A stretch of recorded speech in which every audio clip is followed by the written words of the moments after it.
कामचोर बहू। कांता बहन की दो बहुएं थी, बड़ी कल्पना और छोटी प्रिया। कल्पना का जैसा नाम वैसा ही काम। सारा दिन कल्पनाओं में रहती, न कोई काम करती न कोई धाम। बड़ी कल्पना बहू, जरा अच्छी सी चटनी पीस दे, आज कुछ मजेदार खाने का मन है।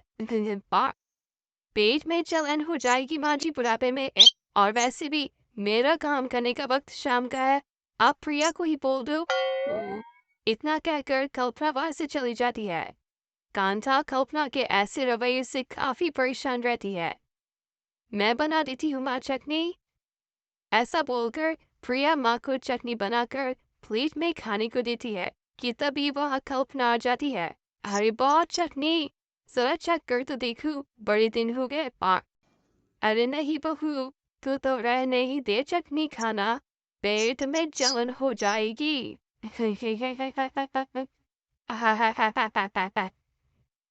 इतना कहकर कांता और प्रिया दोनों हंसने लगते हैं। कल्पना सारा दिन या तो मोबाइल में यूट्यूब देखती या फिर सोती रहती। उसका कमरा भी बिखरा और गंदा रहता। एक दिन कल्पना का पति अशोक उससे कहता है, अरे कल्पना, जानवर भी उस जगह को साफ कर लेता है जहाँ वो बैठता है, तुम तो इंसान हो, हाँ? कैसे इतने गंदे कमरे में रह लेती हो? देखो सारा सामान यहाँ वहाँ बिखरा पड़ा है। ज्यादा अपनी माँ का बोल ना बोलो, हाँ?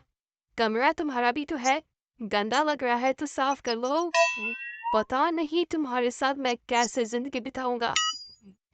इतना कहकर अशोक वहां से चला जाता है। कल्पना बस खाना खाने कमरे से बाहर आती और फिर से कमरे में चली जाती। इससे कांता बहन काफी परेशान रहती। एक दिन प्रिया कांता से कहती है, माँ, मैं सारा दिन काम करके थक जाती हूँ, आप कल्पना दीदी से कहिए ना कि सुबह और शाम का काम बांट ले। मैं तो अब सिर्फ एक वक्त का ही काम करूंगी, हाँ? अरे तो वो भी ना करना, एक बहू तो कामचोर थी ही, दूसरी भी आ गई काम ना करने के बहाने लेकर। हाँ, तभी वह प्रिया का पति रमेश आ जाता है। माँ, मैं देख रहा हूँ भाभी कोई काम नहीं करती, प्रिया सारा दिन घर और रसोई का काम करती है, आप कुछ करो ना माँ। कांता मन में कुछ सोचती है और कल्पना के पास जाती है। कल्पना फोन पर मेकअप का ना देख रही होती है। कल्पना, तुम सारा दिन बस मोबाइल देखती हो, घर का कोई काम भी कर लिया करो। प्रिया सारा दिन काम करके थक जाती है, आज से मैंने फैसला किया है, एक वक्त का काम तुम करोगी, सुबह का खाना तुम बनाओगी और रात का प्रिया। आप लोगों ने काम को हवा बना रखा है, अरे पता नहीं थोड़ा सा ज्यादा काम करने में आप लोग घबरा क्यों जाती हैं। और हाँ, बहुत ज्यादा प्रिया की तारीफ मत करिए मेरे सामने, बड़ी बहू तो मैं ही रहूंगी। मैं कुछ नहीं जानती, कल सुबह मुझे वक्त से खाना चाहिए, रसोई में आ जाना, वरना कल से तुझे खाना नहीं मिलेगा। अगली सुबह कल्पना रसोई में नहीं आती है, वो देर से सोकर उठती है और बाहर आकर कहती है, हो अरे भूख लगी है, आज खाने में क्या है? इतनी देर हो गई, आज किसी ने मुझे उठाया भी नहीं, पता नहीं कहाँ है सब। कल्पना को घर में कोई नहीं दिखता। वो रसोई की तरफ जाती है जहाँ बड़ा सा ताला लगा होता है। अरे, रसोई में ताला है। ओ, मैं तो भूल ही गई थी, माँ ने आज से सुबह का खाना मुझे बनाने को कहा था। हे भगवान, इतने लोगों का खाना बनाना क्या आसान है? तभी घर के सारे सदस्य बाहर से वापस आते हैं। बा माँ जी, मजा आ गया छोले भटूरे खाकर। ओ, अ, मेरे मुंह में तो अभी भी स्वाद आ रहा है। अरे कल्पना, तेरे भरोसे रहते तो हम तो भूखे ही रह जाते। कल्पना को बहुत गुस्सा आ जाता है। अब बहुत हो गया, आज से मैं अपनी रसोई अलग कर रही हूँ, मैं अपना खाना खुद बना लिया करूंगी। कल्पना अपनी रसोई अलग कर लेती है, पर आए दिन उसका देर से उठना और काम न करने की आदत से वो भूखी ही रह जाती थी।